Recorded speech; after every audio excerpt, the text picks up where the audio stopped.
أما بعد فأعوذ بالله من الشيطان الرجيم بسم الله الرحمن الرحيم اليوم أكملت لكم دينكم وأتممت عليكم نعمتي ورضيت لكم الإسلام دينا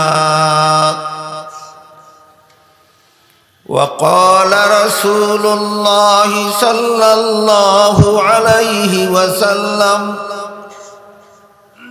تركت فيكم أمرين لن تضلوا ما تمسكتم بهما كتاب الله وسنة رسوله أو كما قال عليه الصلاة والسلام حضرات علماء کرام محترم حاضرین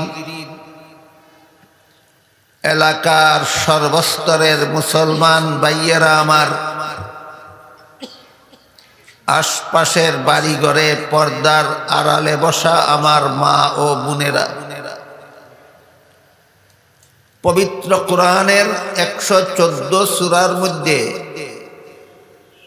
এক সূরার নাম আছে সূরায়ে মায়েদা। এই সূরায়ে মায়েদার 3 নম্বর আয়াতের সামান্য একটু অংশ আমি আপনাদের সামনে তিলাওয়াত করেছি। তাতে আল্লাহ বলেন, আজকে আমি তোমাদের দ্বীনকে পরিপূর্ণ করে দিলাম।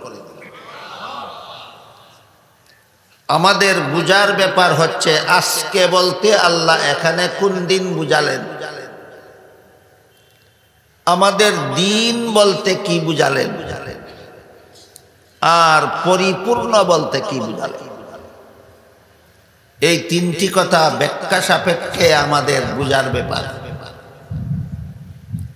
আল্লাহ যে বললেন আজকে তোমাদের দিনকে পরিপূর্ণ করে দিলাম, আজকে বলতে কোন দিন, আমাদের দিন বলতে কি বুঝালেন, আর পরিপূর্ণ বলতে কি বুঝালেন। বিস্তারিত আলোচনা করার মতো সময় একদিনে হয় না, তাই আমি অতি সংক্ষেপে এই 3টি কথার ব্যাখ্যা আপনাদের সামনে তুলে ধরার চেষ্টা করব। আমা তৌফিকি ইল্লা বিল্লাহ। আয়াতটি আল্লাহ নাজিল করেছিলেন রাসূল করিম সাল্লাল্লাহু আলাইহি ওয়াসাল্লামের ঐতিহাসিক বিদায় হজের ভাষণকে কেন্দ্র করে। ইসলামের ইতিহাসে রাসূলের একটা ভাষণের নাম বিদায় হজের ভাষণ। সেই ভাষণকে কেন্দ্র করে আল্লাহ আয়াত নাজিল করেছিলেন। তাই যেদিন রাসূল ভাষণটি দিয়েছিলেন সেদিনই আল্লাহ আয়াত নাজিল করেছিলেন। তাই আজকে বলতে কোন দিন, রাসূলের বিদায় হজের ভাষণ দিয়েছিলেন যেদিন। আজকে তোমাদের দিনকে পরিপূর্ণ করে দিলাম, এই কথাটা আল্লাহ বলেছেন যেদিন রাসূল বিদায় হজের ভাষণ দিয়েছিলেন সেই দিন। সুতরাং আজকে বলতে কোন দিন, জবাব হলো রাসূলের বিদায় হজের ভাষণের। রাসূল করিম সাল্লাল্লাহু আলাইহি ওয়াসাল্লাম দুনিয়া থেকে বিদায় হওয়ার 3 মাস আগে জীবনের শেষ হজ পালন করেছিলেন। এই হজের 3 মাস পরেই তিনি রাসূল দুনিয়া থেকে বিদায় হয়ে গেছিলেন। এজন্য তার এই হজটাকে বিদায় হজ বলা হয়। সেই হজে রাসূলের সাথে লক্ষাধিক সাহাবায়ে কেরামও অংশগ্রহণ করেছিল। হজের সবচেয়ে বড় ফরজ জিলহজ মাসের 9 তারিখে আরাফার ময়দানে অবস্থানকালে রাসূল হজে অংশগ্রহণকারী লক্ষাধিক সাহাবাদের উদ্দেশ্য করে এক মহামূল্যবান ভাষণ দিয়েছিলেন। এইটাকেই রাসূলের বিদায় হজের ভাষণ বলা হয়। এই ভাষণকে কেন্দ্র করেই আল্লাহ বলেন, আজকে আমি তোমাদের দিনকে পরিপূর্ণ করে দিলাম।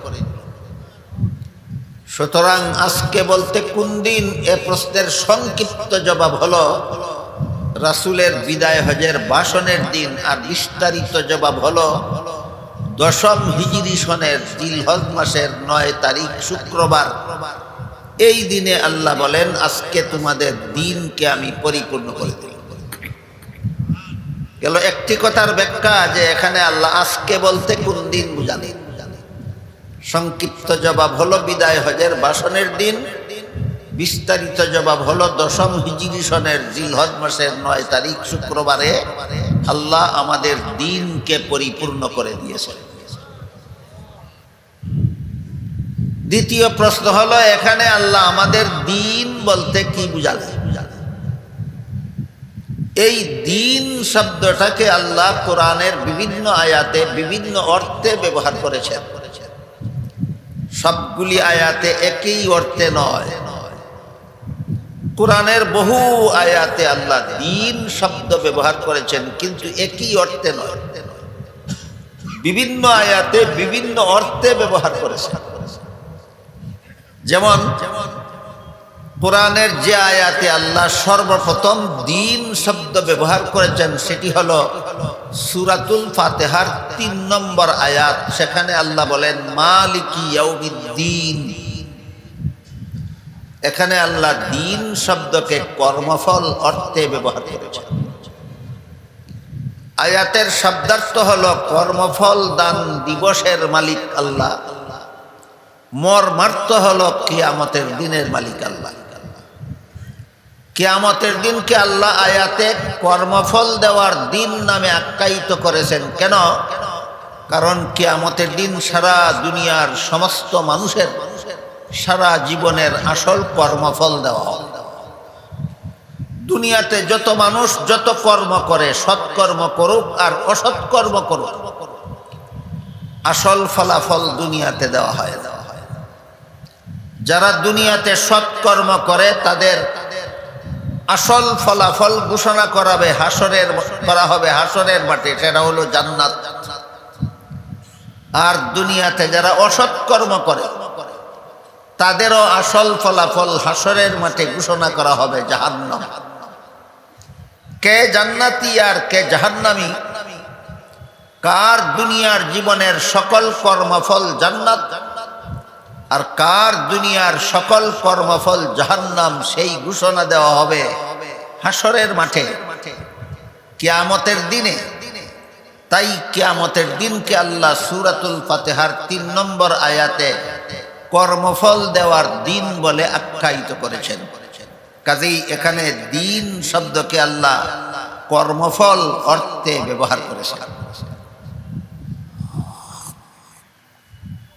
এ মর্মে আল্লাহ এক আয়াতে বলেন ওয়াত্তাকু ইয়াওমান তুরজাউনা ফীহি ইলাল্লাহ সুম্মা তুওয়াফা কুল্লু নাফসিম মা কাসাবাত ওয়া হুম লা ইউযলামুন। অর্থাৎ তোমরা সেই দিনকে ভয় করো যেদিন তোমাদের সবাইকে আল্লাহর কাছে ফিরে যেতে হবে এবং প্রতিটি মানুষকে আপন আপন কর্মফল ভোগ করতে হবে। সেই কর্মফল দেওয়ার বেলায় আল্লাহ কারো সাথে বিন্দু মাত্র অবিচার করবেন না। যাদেরকে শাস্তি দেওয়া হবে সেটা অবিচারে নয়, বরং তার কর্মফল হিসাবেই শাস্তি দেওয়া হবে। তাই কিয়ামতের দিনে আমার সকল কর্মফল আমাকে ভোগ করতে হবে, এই কথার ভয় যার অন্তরে যত বেশি জাগ্রত থাকে সে দুনিয়ার জীবনে সকল প্রকার অসৎ কাজ থেকে তত বেশি দূরে থাকে। কিয়ামতের হিসাব নিকাশের ভয় যাদের অন্তরে যত কম থাকে তারা তত অসৎ কর্মে লিপ্ত থাকে। এই মৌলিক কথাটা বুঝলে এবং স্মরণ রাখলে আমরা অনায়াসেই বুঝতে পারি যে দুনিয়াতে অসৎ কর্ম থেকে যত দূরে থাকে তার অন্তরে কিয়ামতের হিসাব নিকাশের ভয় তত বেশি আছে। যে দুনিয়াতে অসৎ কর্মে বেশি বেশি লিপ্ত থাকে তার অন্তরে কিয়ামতের হিসাব নিকাশের ভয় তত কম থাকে। বুঝে থাকলে বলুন, কিয়ামতের হিসাব নিকাশের ভয় কম টাকা ভালো না বেশি টাকা ভালো? বেশি থাকলে হবে সৎ পথে জীবনযাপনকারী, আর কম থাকলে হবে অসৎ পথে জীবনযাপন। দুনিয়ার যত মানুষ অসৎ পথে জীবনযাপন করে তাদের অন্তরে শেষ বিচারের ভয় নাই, এই জন্য তাদের অসৎ কাজকর্ম করতে কোনো বাধা নাই। যাদের শেষ বিচারের ভয় আছে, কিয়ামতের হিসাব নিকাশের ভয় যাদের অন্তরে আছে, এরা অসৎ কাজে লিপ্ত হওয়ার সাহস করতে পারে না। এই জন্য সৎ কর্মশীল হওয়ার জন্য, সৎ কর্মময় জীবন যাপনের জন্য কিয়ামতের হিসাব নিকাশের ভয় অন্তরে স্থাপন করা ছাড়া এর আর কোনো বিকল্প নেই। এই দিন শব্দকে আল্লাহ পবিত্র কোরআনের সূরাতুল বাকারার 256 নম্বর আয়াতে আবার ব্যবহার করেছেন। আল্লাহ বলেন, লা ইকরাহা ফিদ্দীন। এখানে দিন অর্থ কর্মফল নয়, এখানে দিন শব্দকে আল্লাহ ধর্ম অর্থে ব্যবহার করেছেন।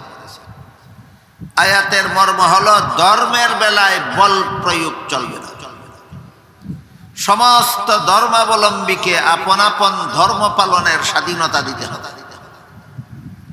কাজেই লা ইকরাহা ফিদ্দীন আয়াতে দিন শব্দ কর্মফল অর্থে নয়, আল্লাহ ধর্ম অর্থে ব্যবহার করেছেন। ধর্মের বেলায় সবাই স্বাধীন, কেউ কারো ধর্ম পালনে বাধা দিতে পারবে, কেউ কাউকে বল প্রয়োগে ধর্মান্তরিত করতে পারবে, বরং সমস্ত ধর্মাবলম্বী হবে আপন আপন ধর্ম পালনে স্বাধীন। এই মর্মে আল্লাহ বলেছেন, লা ইকরাহা ফিদ্দীন। এই আয়াতাংশ বোঝা মাত্রই অনেকের মনে একটা প্রশ্ন জাগে, যেহেতু আল্লাহ সূরাতুল বাকারার 256 নম্বর আয়াতে সমস্ত ধর্মাবলম্বীদেরকে আপন আপন ধর্ম পালনের স্বাধীনতা ঘোষণা করেছেন, তাহলে কি সবগুলি ধর্মই আল্লাহর কাছে গ্রহণযোগ্য? এই প্রশ্নটা জাগে। তাহলে কি সবগুলি ধর্মই আল্লাহর কাছে গ্রহণযোগ্য? এই প্রশ্নের পরিষ্কার জবাব পাওয়া যায় সূরা আলে ইমরানের 85 নম্বর আয়াত। সেখানে আল্লাহ বলেন, মাই ইয়াবতাগি গায়রাল ইসলামি দীনান ফালান ইউকবালা মিনহু ওয়া হুয়া ফিল আখিরাতি মিনাল খাসিরিন। ও ভাইয়েরা, আপনারা এখানে মধ্যখানে দাঁড়াইলেন কেন? মনে চাইলে বসবেন, না চাইলে চলে যাবেন। মধ্যখানে দাঁড়িয়ে থাকলে অন্যদের ডিস্টার্ব হবে। আপনাদের উঠা বসা বন্ধ হোক, তারপরে কথা বলি। যাদের এতই প্রয়োজন ছিল উঠে চলে যাওয়ার, 5 মিনিট আগে গেলেন না কেন? বয়ান শুরু করার পরে উঠতেছেন কেন? এই বয়ানের দরকার আপনাদের না থাকলে বলবেন, আমাদের এই বয়ানের দরকার নাই, আমি কেন বয়ান করতে যাব? উঠা বসা বন্ধ। ইয়াবতাগি গায়রাল ইসলামি দীনান ফালান ইউকবালা মিনহু। এর মর্ম হলো, ইসলাম ছাড়া আর কোনো ধর্মই আল্লাহর কাছে গ্রহণযোগ্য নয়। ঘোষণাটা কি অস্পষ্ট না সুস্পষ্ট? সুস্পষ্ট ঘোষণা, একমাত্র ইসলাম ছাড়া আর কোনো ধর্মই আল্লাহর কাছে গ্রহণযোগ্য নয়। এই কথাটা হয়তো না জানার কারণে, আর না হয় জেনে শুনেই অনেকে জগাখিচুড়ি, ধর্ম নিয়ে জগাখিচুড়ি পাকাবার অসৎ মতলবে, কুমতলবে কতগুলি আজে বাজে ফালতু স্লোগান দিয়ে থাকে। এর মধ্যে বিগত কয়েক বছর যাবৎ বাংলাদেশে এমন একটা ফালতু স্লোগান শুনতে পাওয়া যাচ্ছে, সেটা হলো ধর্ম যার যার, উৎসব সবার।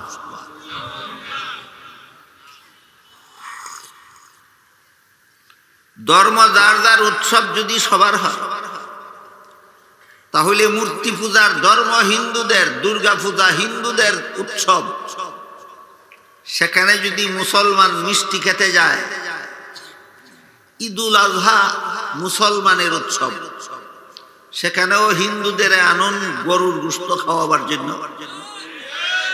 যেহেতু ধর্ম যার যার, উৎসব সবার।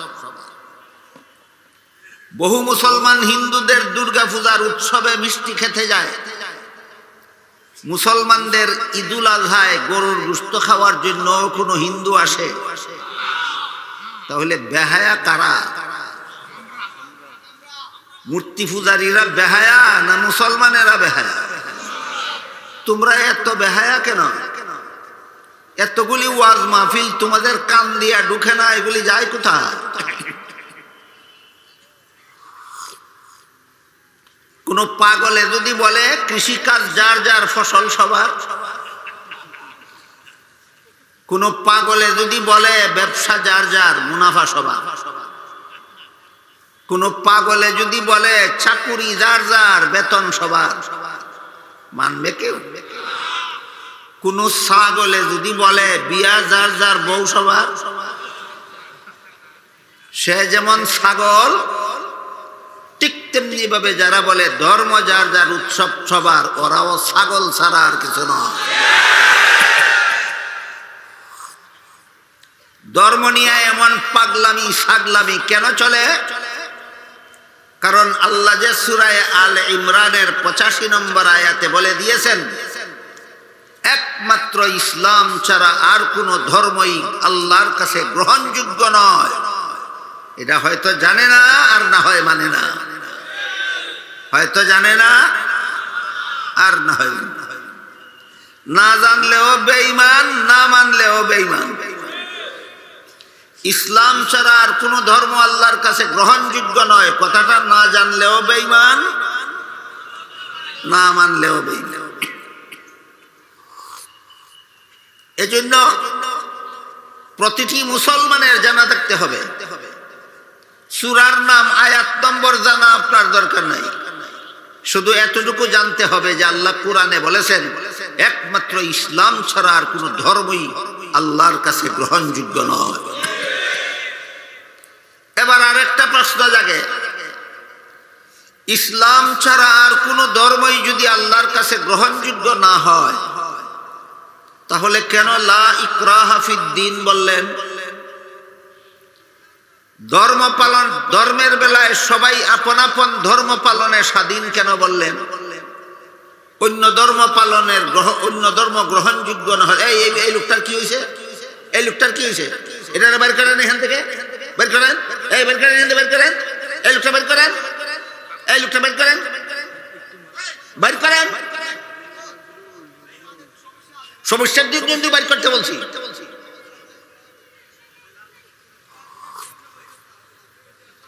যদি ইসলাম ছাড়া আর কোন ধর্মই আল্লাহর কাছে গ্রহণযোগ্য না হয়, তাহলে সমস্ত ধর্মাবলম্বীদের আপন আপন ধর্ম পালনের স্বাধীনতা দিলেন কেন? আর স্বাধীনতাই যদি দিলেন তাহলে গ্রহণযোগ্য হবে না কেন? এই প্রশ্নের জবাবটাও সমস্ত মুসলমানদের জানা থাকা দরকার। একটা সহজ উদাহরণের মাধ্যমে আমরা বুঝতে পারি, সেটা হলো যে কোনো শিক্ষা প্রতিষ্ঠানে ছাত্রদেরকে শিক্ষাদানের পর যখন পরীক্ষা নেওয়া হয়, ছাত্ররা যখন পরীক্ষার হলে প্রশ্নপত্র হাতে নিয়ে বসে, আপনারা বলুন তো সকল পরীক্ষার্থীরাই কি প্রশ্নের সঠিক জবাব লেখে? না অনেকে ভুলও লেখে। যারা ভুল লেখে তাদেরকে কি বাধা দেওয়া হয়? কেন বাধা দেওয়া হয় না? ভুল লেখলেও পাশ করবে। তাহলে যেই ভুল লেখার দ্বারা পাশ করবে না এমন লিখতে বাধা দেওয়া হয় না কেন? আর বাধাই যদি দেওয়া হয় না তাহলে পাশ করবে না কেন? প্রশ্ন তো সেখানেও আসে। ওই প্রশ্নের যেই জবাব, এই প্রশ্নের সেই জবাব।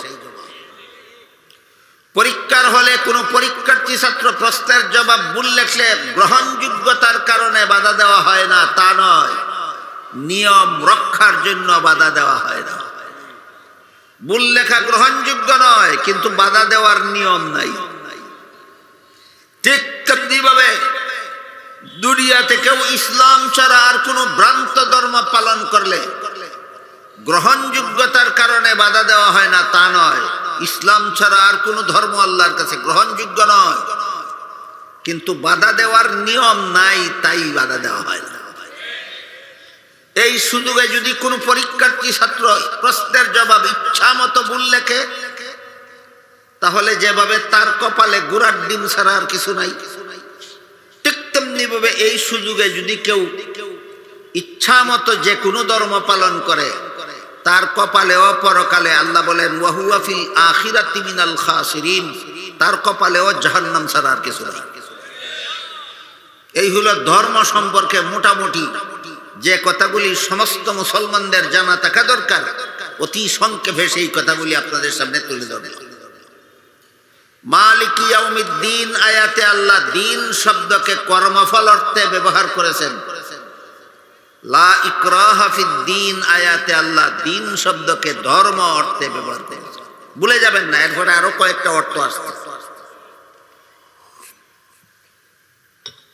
সূরা সূরা 13 নম্বর আয়াতে আল্লাহ বলেছেন আকিমুদ্দিন, এখানেও দিন শব্দ ব্যবহৃত হয়েছে।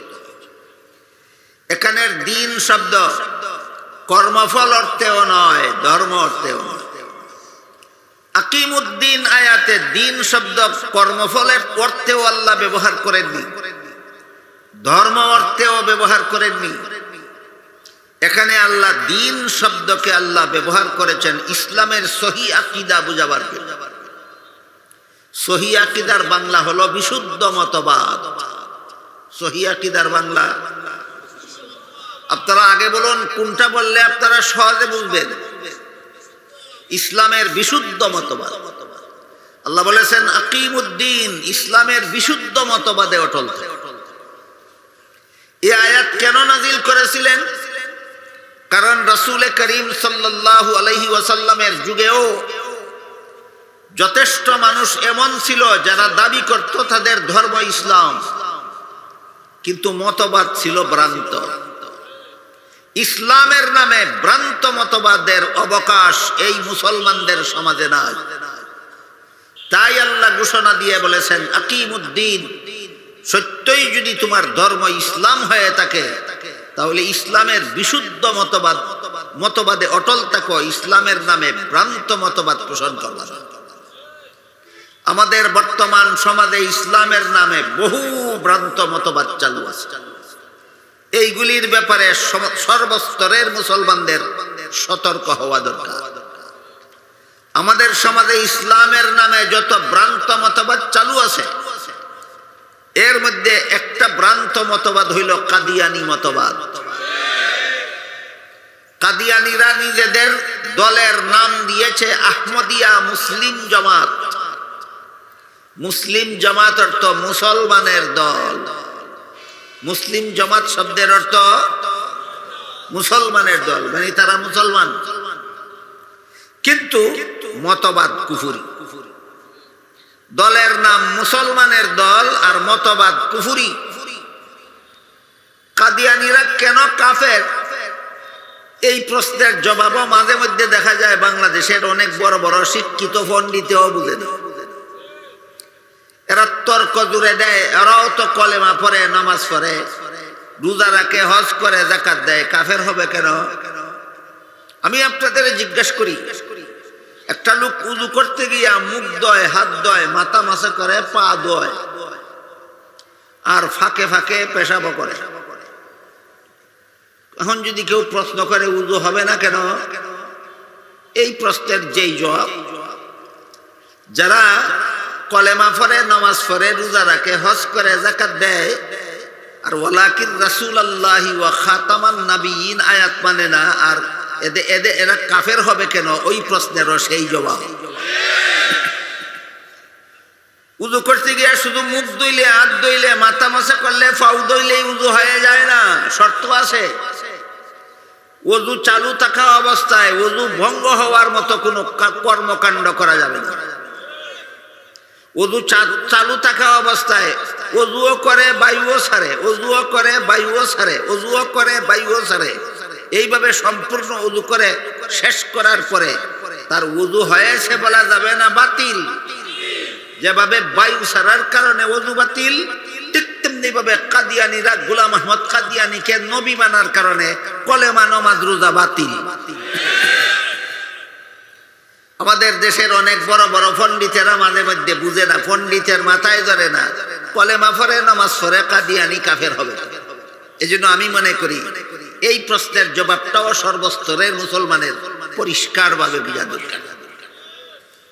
পবিত্র কোরআনের সূরা আহজাবের 40 নম্বর আয়াতে আল্লাহ আমাদের নবীকে একটি উপাধি দিয়েছেন, সেটা হলো ওয়ালাকির রাসূলুল্লাহি ওয়া খাতামান নাবিয়্যিন।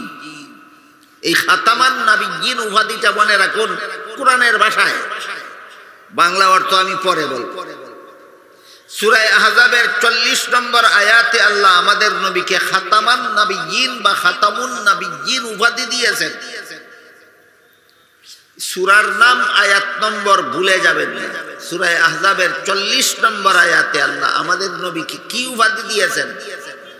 খাতামুন নাবিয়্যিন। এবার শুনুন এর অর্থ কি। তিরমিজি শরীফের বর্ণিত এক হাদিসে রাসূল করিম সাল্লাল্লাহু আলাইহি ওয়াসাল্লাম বলেন, লা তাকুমুস সাআতু হাত্তা ইউবআসা দাজ্জালুনা কাযযাবুনা কুল্লুহুম ইয়াজআমু আন্নাহু নাবিয়্যুন ওয়া আনা খাতামুন নাবিয়্যিনা লা নাবিয়্যা বাদি।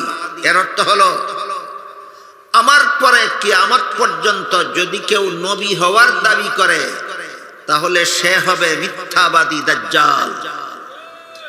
কারণ বর্ণনা করে রাসূল বলেন, কারণ হলো আমি যে খাতামুন নাবিয়্যিন, এর অর্থ হলো আমার পরে আর কোনো নবী নাই, আমি শেষ নবী। কোরআনে আল্লাহ বলেছেন খাতামান নাবিয়্যিন, হাদিসে রাসূল বলেছেন এর অর্থ শেষ নবী। কাদিয়ানীরা মানে না। তাহলে কোরআন মানলো না হাদিস মানলো?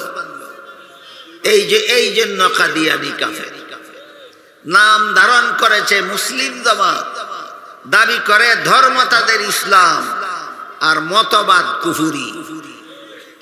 এই রকম ইসলামের নাম নিয়ে এমন বাটপারি করতে নিষেধ করে দিয়েই আল্লাহ সূরায়ে সূরার 13 নম্বর আয়াতে বলেছেন, আকিমুদ্দিন, ইসলামের বিশুদ্ধ মতবাদে অটল থাকো।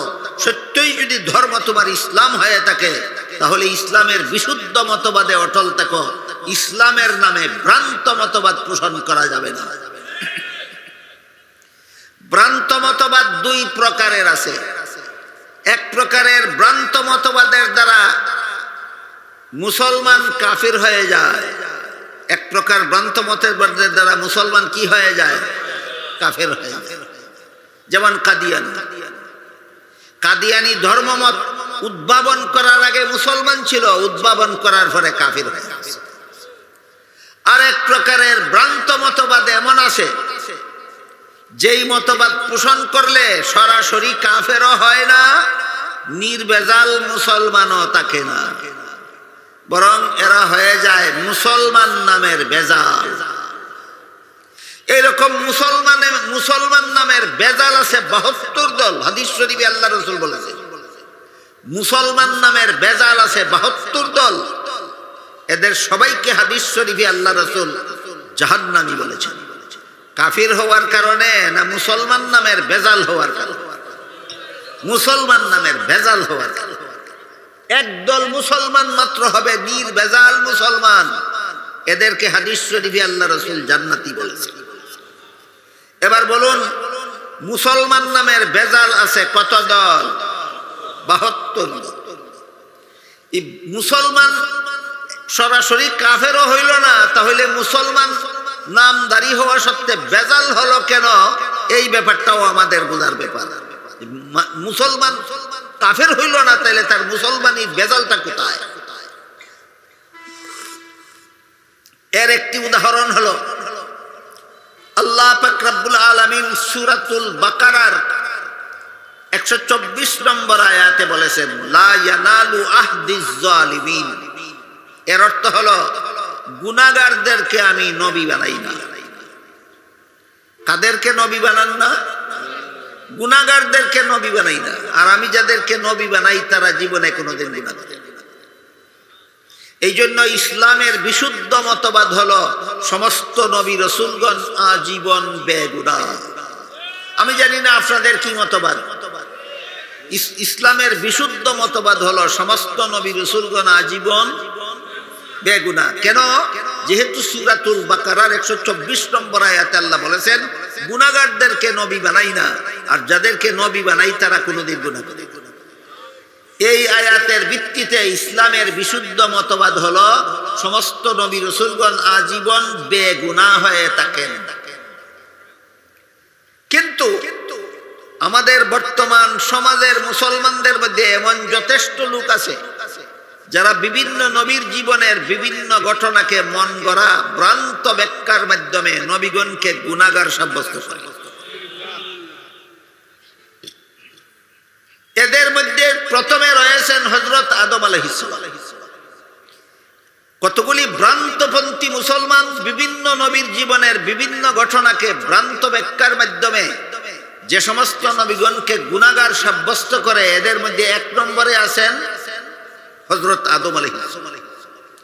আদম আলাইহিস সালামের জীবনের কোন ঘটনার অপব্যাখ্যার মাধ্যমে ওরা তাকে গুনাহগার সাব্যস্ত করে? সেটা হলো জান্নাতে নিষিদ্ধ গাছের ফল খাওয়ার ঘটনা। আমি আশা করি আপনারা অবশ্যই জীবনে কোনো না কোনো আলেমের মুখে শুনে থাকবেন। কোরআনের বিভিন্ন আয়াতে আল্লাহ বর্ণনা দিয়েছেন আদম আলাইহিস সালামকে সৃষ্টি করার পর পৃথিবীতে পাঠাবার আগে কিছুদিনের জন্য জান্নাতে বসবাস করতে দিয়েছিলেন। সেখানে আদমকে আল্লাহ সব গাছের ফলমূল খেতে অনুমতি দিয়ে একটি মাত্র গাছের ফল খেতে আল্লাহ নিষেধ করেছেন।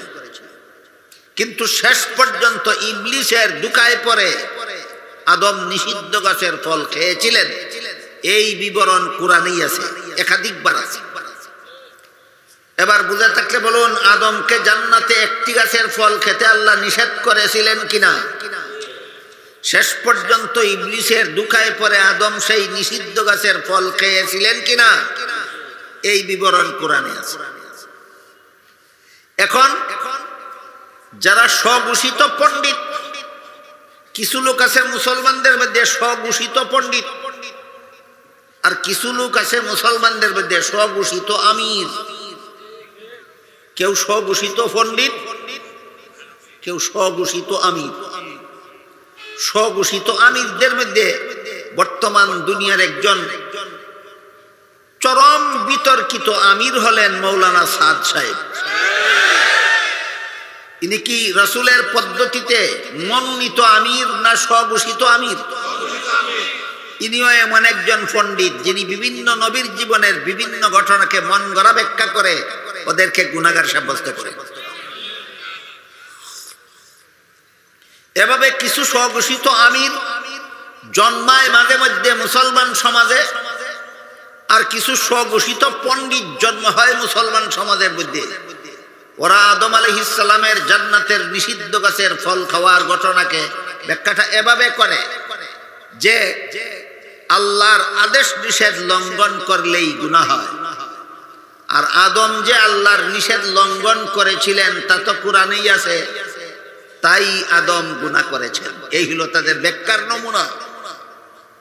আমি একটু সময়ের জন্য জিজ্ঞাসা করি আপনাদেরকে, এই ব্যাখ্যাটা যদি আমি এই মুহূর্তে মেনে নেই যে আল্লাহর আদেশ নিষেধ লঙ্ঘন করলেই গুনাহ হয়, আর আদম যে লঙ্ঘন করেছিলেন সেটা তো কোরআনেই আছে, তাই আদমের সেই নিষেধ লঙ্ঘন করা ছিল গুনাহ, এই কথাটা যদি আমি আপাতত মেনে নেই, আল্লাহ যে বলেছিলেন সূরাতুল বাকারার 124 নম্বর আয়াতে, কোন গুনাহগারকে নবী বানাই না, আল্লাহর সেই সার্বজনীন মূলনীতি এই ব্যাখ্যার দ্বারা রক্ষা হয় না লঙ্ঘন হয়? এটাই প্রমাণ তোমার ব্যাখ্যাটা ভুল। কোরআনের যে ব্যাখ্যার দ্বারা আল্লাহর মূলনীতি লঙ্ঘন হয়, নবীগণের জীবনের যে ঘটনার ব্যাখ্যার দ্বারা আল্লাহর সার্বজনীন মূলনীতি লঙ্ঘন হয়, এটাই প্রমাণ তোমার ব্যাখ্যাটা ভুল। তাহলে জান্নাতে আদমের নিষিদ্ধ গাছের ফল খাওয়ার সহি ব্যাখ্যা কি? আমি সেই প্রশ্নের জবাব পরে দেব। এর আগে আমি আপনাদের সামনে তুলে ধরতে চাই, মাঝে মধ্যে মুসলমান সমাজে কোন স্বঘোষিত পণ্ডিত অথবা স্বঘোষিত আমির বিভিন্ন নবীর জীবনের বিভিন্ন ঘটনাকে অপব্যাখ্যার মাধ্যমে যে গুনাহগার বলে অপপ্রচারণা চালায়, এদের এই অপপ্রচারণার আমদানি হলো কোত্থেকে? এদের অপপ্রচারের আমদানি হয়েছে খ্রিস্টানদের কাছ থেকে। নবীগণকে গুনাহগার মনে করা মুসলমানি আকীদা নয়, ইসলামী মতবাদ নয়, নবীগণকে গুনাহগার মনে করা খ্রিস্টানদের মতবাদ। এবার শুনুন তার প্রমাণ।